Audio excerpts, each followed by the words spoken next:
Well, thank you everyone for joining our call today. And for knowing, we do quarterly lunch and learns. The first half, we're always having one of our partners from around the globe share, just because, for those of you in Kansas City, if you want to see what we're doing locally, you can go downtown and you can see it.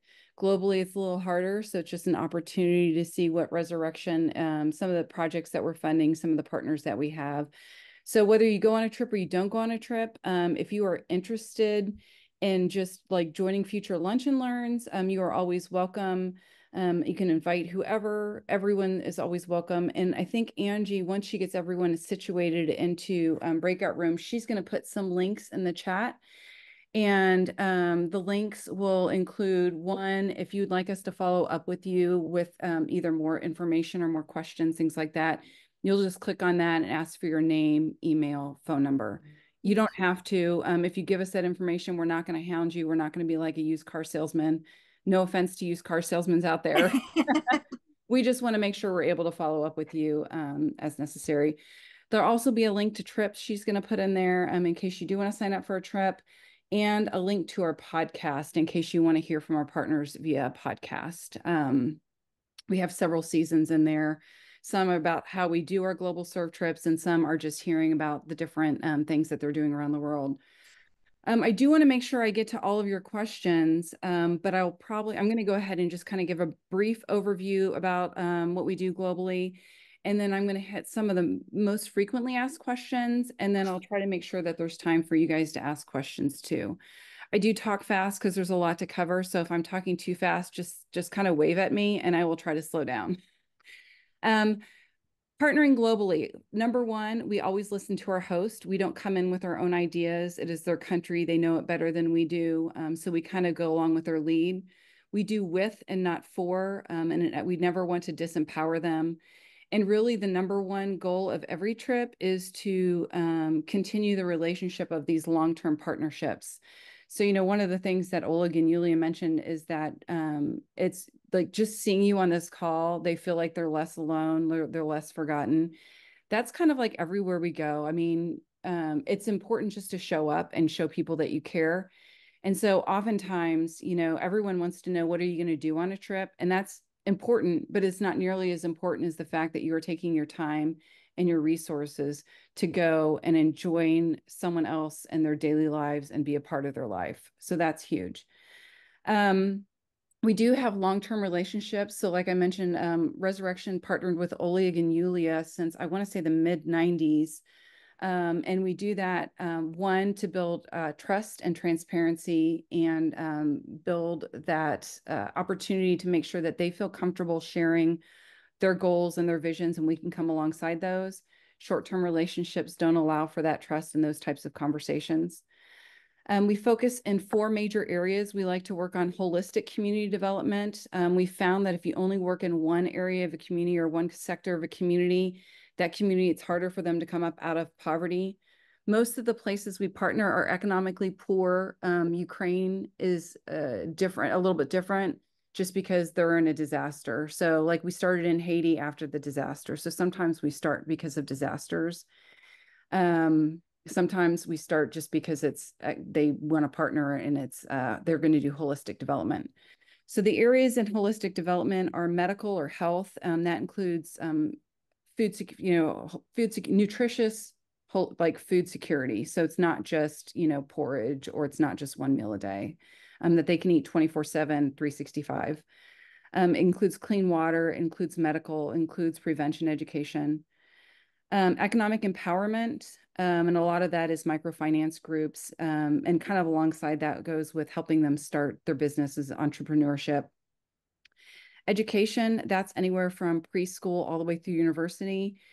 Oftentimes we don't go through university just because it's super expensive. That's more of an occasion, but we often do go through vocational training. Most of these economically poor countries, you're more likely to get a job in a vocation than a university degree. So that's another reason that we support a lot of vocational training. And then capacity building, and that could be within leaders within the church or leaders in the community. And so a couple of our partners are like, hey, a lot of the leaders in this community are doing a great job, but their education level extends to only sixth grade or ninth grade or something like that. And they just haven't had the opportunity to take classes on leadership or conflict management or communication. And so sometimes they ask us to come alongside in those type workshops. So those are the different areas that we partner. Team members always ask, well, what kind of skills do you need? How do you know if I'm the right person? And that kind of always goes back to it's more important that you show up. And, they talk about parenting. What's most important as a parent is that you show up for your kid. Same idea, then that you come with a certain skill. Several of our partners, we find out what their needs are. We find out who's on the team, and then we match them. So a lot of times we'll give a blurb about a trip and it's very general. And that's because we don't know who's going to sign up for that trip. And a lot of times our partners' needs change. And so we try to keep that general for that reason. So if there's a trip that you're interested in, first of all, always ask questions and we'll answer to the best of our ability. Secondly, if you're like, well, I don't know if that's a good fit for me. If you think but you're still interested in that trip, that could be a nudge from God. Because one of my favorite stories is a 70-year-old woman in her 70s signed up to go serve in Haiti right after the earthquake. And as she's sitting in training, she's like, I can't do this. She's like, I can't do any of this debris clearing or rebuilding. I have no idea why I'm on this trip. My trip leader was smart enough to look at her and say, I don't know why you're on this trip either, but if you felt called to go on this trip, there's obviously a reason for you to be on this trip. So she went on the trip, bless them, all going out on a step of faith.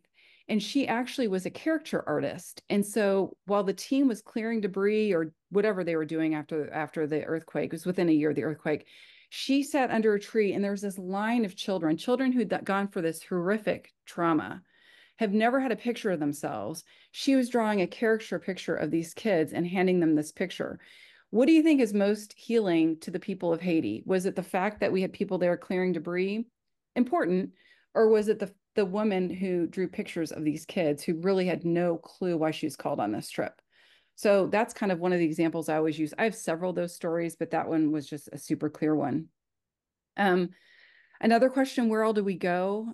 We partner in the Western Hemisphere with Costa Rica, Honduras, at the border, the El Paso Juarez border, and we have domestic trips. So in the US, Columbus, Ohio, St. Louis, Omaha. Those are family trips.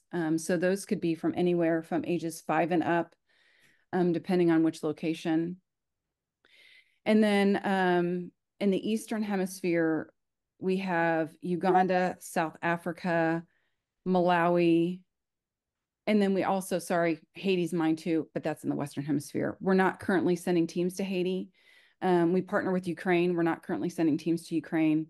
We partner with Lebanon. We are not currently sending teams to Lebanon for obvious reasons for all three of those countries. Another big question is, how much does it cost? Basically, it averages out to about $110 a day. And that includes travel days just because that's just the average per day. So if you're on a 8-day trip, you're looking at, that's probably not true, probably 125 a day. If you're on an 8-day trip, you're looking at about $900. If you're on an 11-day trip, I can't do that math. It's about $115, $125 a day. You guys can get out your calculator, plus your flight. And, if you're going on a trip in the summer, those flights are going to cost more. We found going to the Western Hemisphere in the summer, they're about $1,000. We try to keep them not more than 1,000. So sometimes we have crummy connections because of that. If you're going across the ocean to the Eastern Hemisphere, that's going to be closer to 1,800 to 2,000. If you're not going during the summer, or if you're going to go in the spring or fall or winter, you could probably knock several $100s off of that cost for any of those flights. So if cost is an issue, I highly recommend not going during the summer. We also have scholarships available. You do not need to be, number one, you don't need to be a Resurrection member to go on a trip. You do not need to be a Resurrection member to take advantage of our scholarships. Scholarships are mostly financial needs, so we do ask a bunch of financial questions, but Angie receives those. She blacks out everyone's name, sends it to a committee who uses a rubric. They have no idea who's applying. They just look at all the details, all the numbers. They assign a percentage, send it back to Angie, and Angie puts that percentage in the system. I don't even know who the people are, so it's very confidential. Another question that I get asked a lot is, where do you sleep? So I'm going to share my screen. Let's see if I'm able to get the pictures to pop up. So here, oh, it did not work. That's what I was afraid of. Let me try this again. Let me try to share desktop. Okay. Can you see a picture of a bunkhouse? Yeah. Okay, perfect. Yes. So this is a traditional, this is the type of housing that you might stay in Costa Rica. This is actually Costa Rica. And Honduras has similar lodging. This is another room. Oh, let me bring it over. It keeps popping up on my secondary screen. This is a room, a hotel in Honduras. So you can see that type of lodging. In Malawi, or sorry, Africa. So this is a typical lodging in South Africa or Malawi. So we do all have, normal beds that you will stay in, as opposed to, we don't sleep on the floor. We have indoor plumbing, indoor bathrooms. Here is a room in Uganda that teams stay in, and you can see we have the mosquito nets that we use. So that's lodging. Food's another question.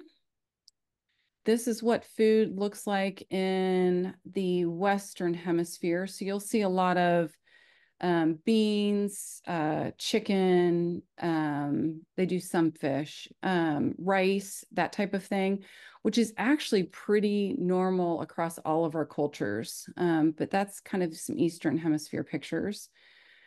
Sorry, Western Hemisphere. I'm getting my hemispheres confused. Costa Rica, Honduras, that type of thing.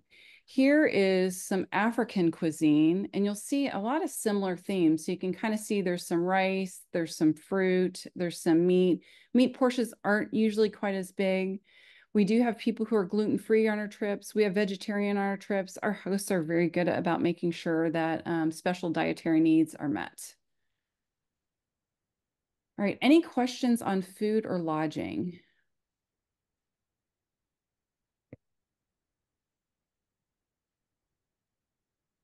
All Hi, right. I'm Karen. Hi, Karen. Hi. You said that there is indoor plumbing. Yes. Oh, you know what I was going to show you? I was going to show you pictures of bathrooms, Okay. actually. Oh, I did not bring up the pictures of bathrooms. I did not save those. Let me see if I can bring one over though real quick. So yes, all of the places we go have semi-private bathrooms. And when I say semi-private, if you are in a B&B or if you are in a hotel, most likely have a roommate. If you are in a bunkhouse type format, then usually there's quite a few people in that bunkhouse will share one or two bathrooms, but still toilets, closed doors, showers, closed doors. It's still completely private. Other questions on food or lodging while I find a bathroom picture? What about drinking water? Drinking water. So in Costa Rica, you can actually drink the water. South Africa, sometimes it depends where we're at. Everywhere else, it is we do bottled water, and so we make sure like we get huge 5-gallon jugs or liter size water, whatever it is that we need. But you will never be out of water. We carry that on in the oops, trying to show bathroom. We carry that in the bus with us. You'll make sure you have it in your room. Can you guys see a So bath? that would, Yep. excuse me. So would Perfect. That's a that be nice. bottled water in Costa Rica too? No, Costa Rica, you can drink out of the faucet, and that's not a problem. But what do they have there, Angie? What do they refill the bottles, your water bottle with? Like you take a water bottle with you on the plane, a personal water Yeah, refill. I feel like they have a water jug in the like in the kitchen area, like that Okay. you can fill up the water there. Okay. Thank Good you. question. All right. And here are two different types of bathrooms. Actually the fancier one is actually Malawi. The less fancy one is Honduras, but you can see it's a toilet. You have toilet seat, shower, sink. and usually most of the places we go actually even have hot water, which is kind of crazy. We didn't used to have hot water in most of the places that we go, but now we do. And there's we have cell connectivity in everywhere we go to. Cell phone? Yes, cell phone. And you might need an international plan, but it's available. To show, I know we're going to run out of time, to show a little bit of what we do. So you can kind of see in this left-hand picture, there's some light construction. You don't have to have any skill set. They'll teach you what you need to do. The right picture, you might be doing capacity building. So you might be doing some teaching, and it all has to do with what you feel comfortable with and what your skill set is in. We have medical trips.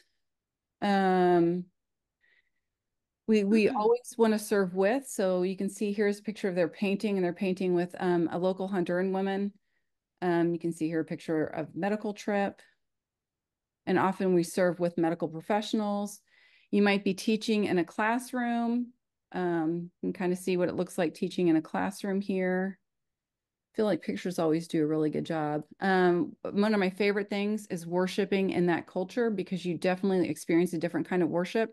And what the fun thing is when you hear a worship song that you're familiar with here in the US and they're singing in their language, and it's just so amazing because, you know, we all worship the same God, and we're worshiping in a Methodist church, which is just a lot of fun. And then the most important thing you do, and I talked about this earlier, is that you connect with the people and you just build these great relationships and friendships. So as people from the US, we are very task oriented. We know what we're going to do. People are going to ask you what you're going to do when you get back. What did you do? But frankly, the most important thing you can do is show that you care about someone and they care about you. And it is just completely transformational. Their eyes are open in a different culture by experiencing time with you. Your eyes are open from a different culture, experiencing time with them. I always say vacations are great, but you only see what they want you to see of that country. When you go on a surf trip, you really get to experience that culture, that food, real life. You get to walk alongside someone completely different than you. All right. What questions do you have that I did not go over in my fast chit chat?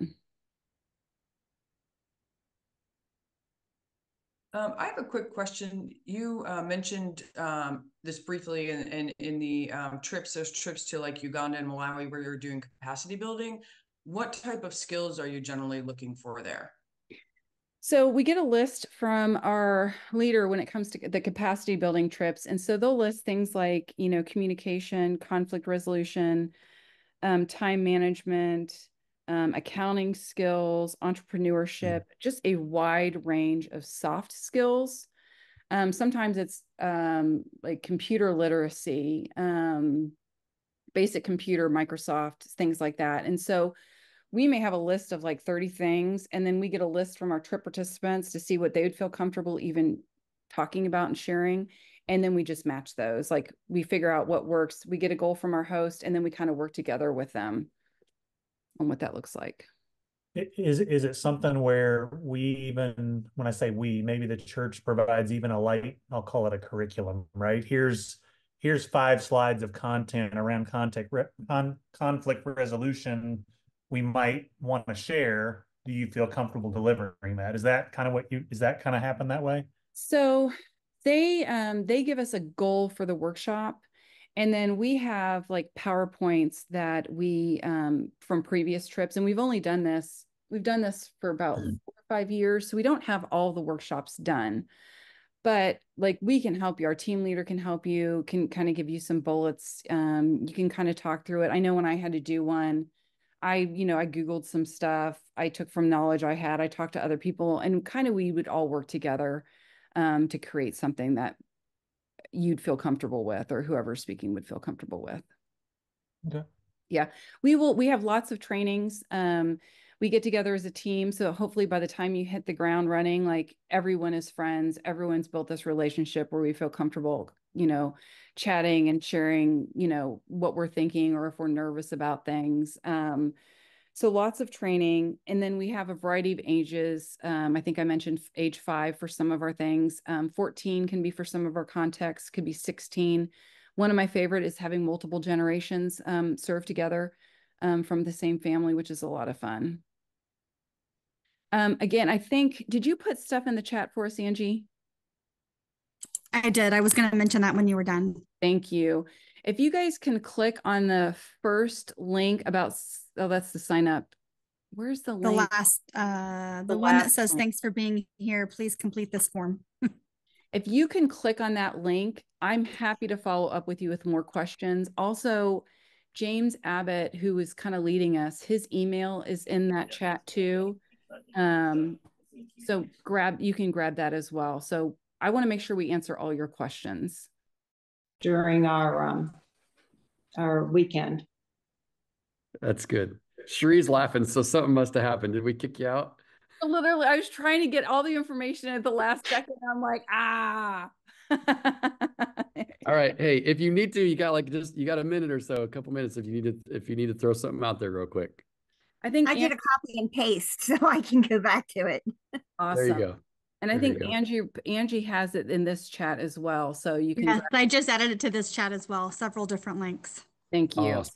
I Thank could you, not Angie. find the link, and I had another question or two.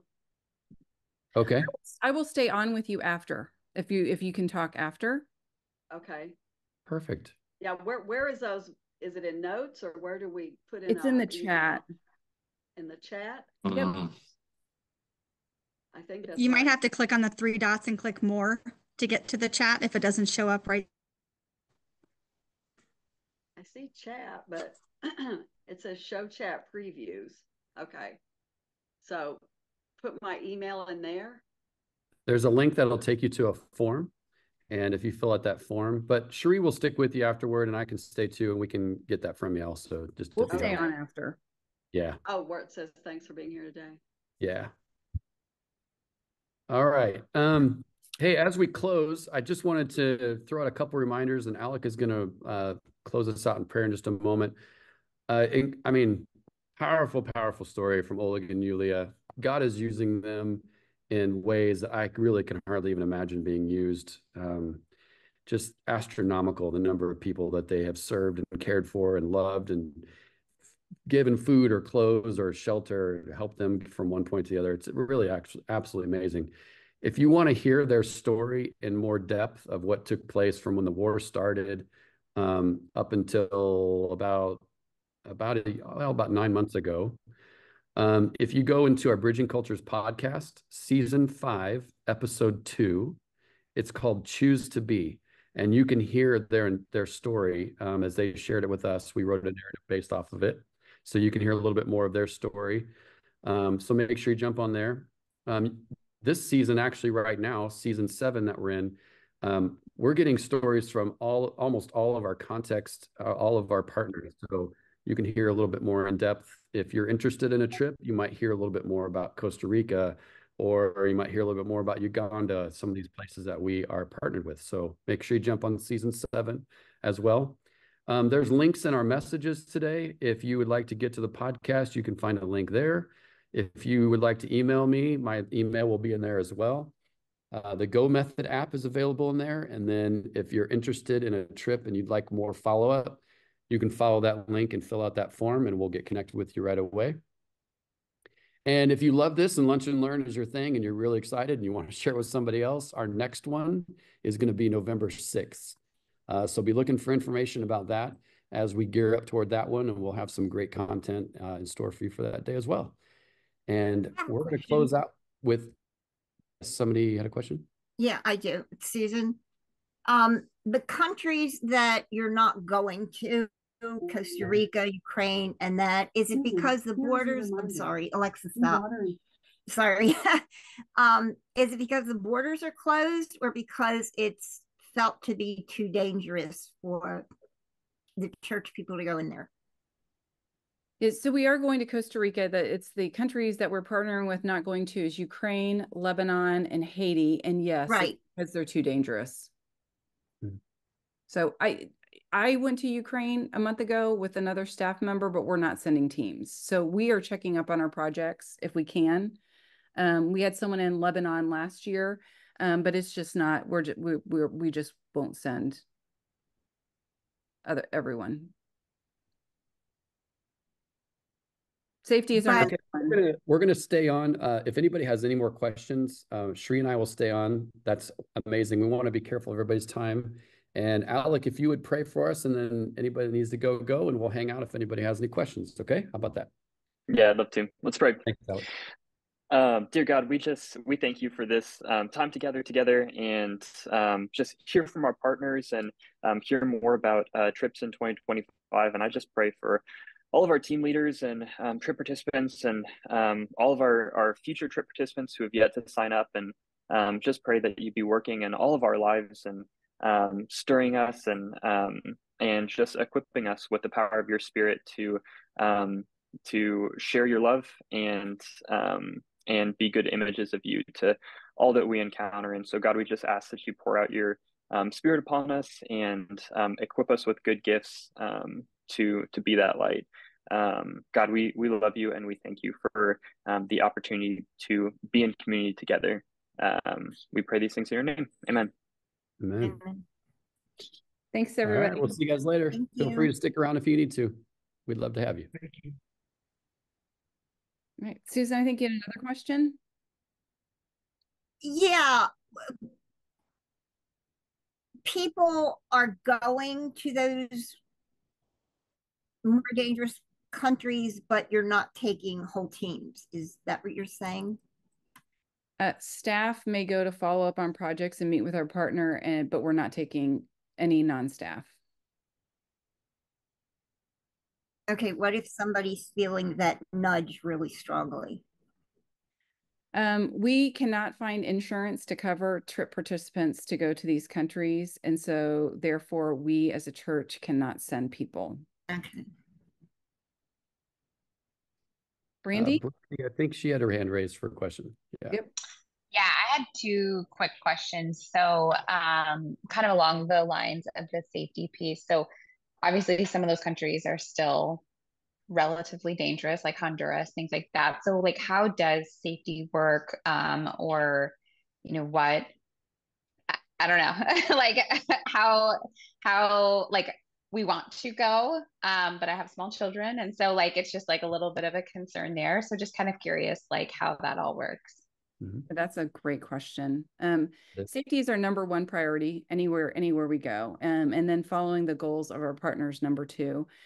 So we have quite a few things actually in place for safety. One, our partners that we work with, they know where it is safe and where not is safe, when to go and when not to go. It's kind of like you would never go downtown, certain parts of Kansas City at 12 o'clock at night.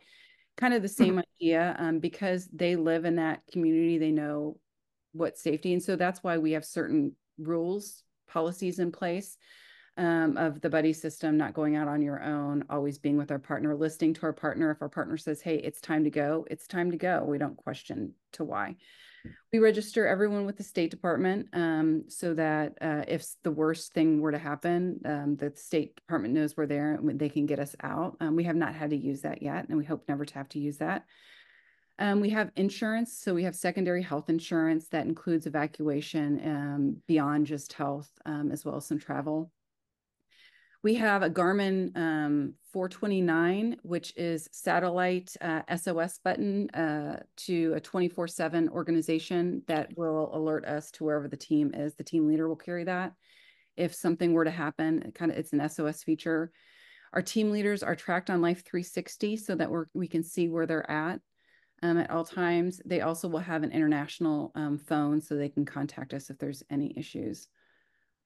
What else? Oh, we have canceled trips if we find that it has gotten dangerous for some reason. We've canceled teams going. In fact, the 2019 trip to Haiti, we ended up canceling it about a month before they went. Maybe it's 3 weeks before they went. None of us wanted to do it, but we felt it was the best thing for the team. So if there's ever a time that we think it might not be safe for a team to go, we will cancel. That's super helpful. Thank you. My other question was around kind of language barriers. And so if you're doing things where you're like teaching, I know there's been like vacation Bible camps, things like that. Like are there translators, or like kind of how does that work? Alec, do you want to take that one?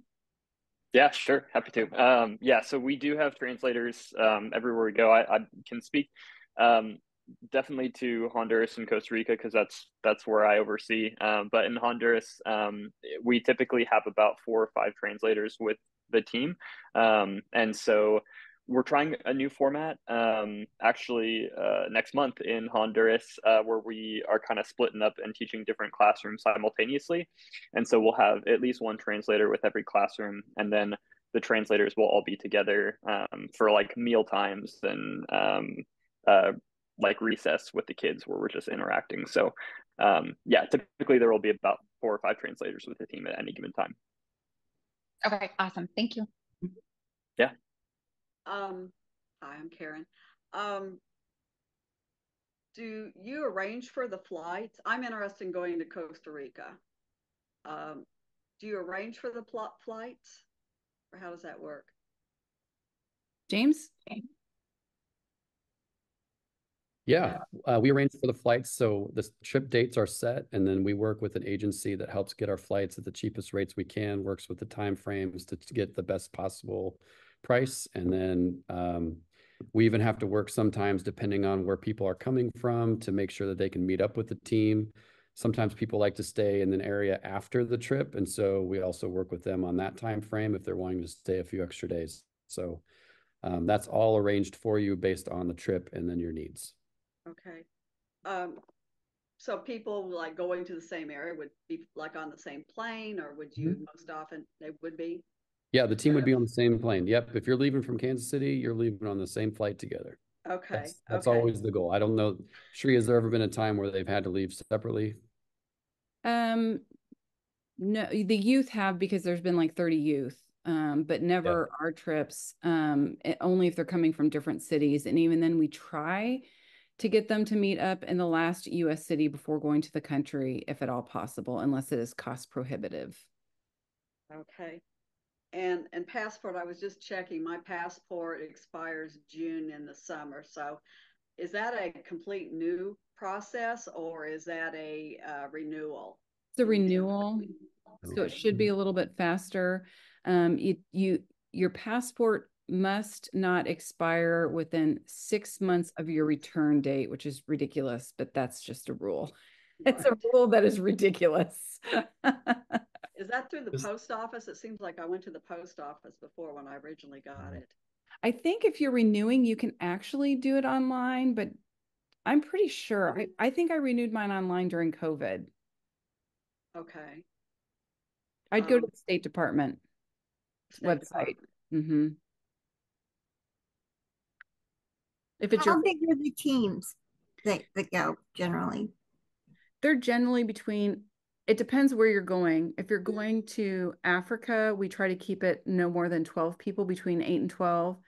If you're going to Costa Rica or Honduras, those will generally between 8 and 20. Okay. Just because our host can handle more people.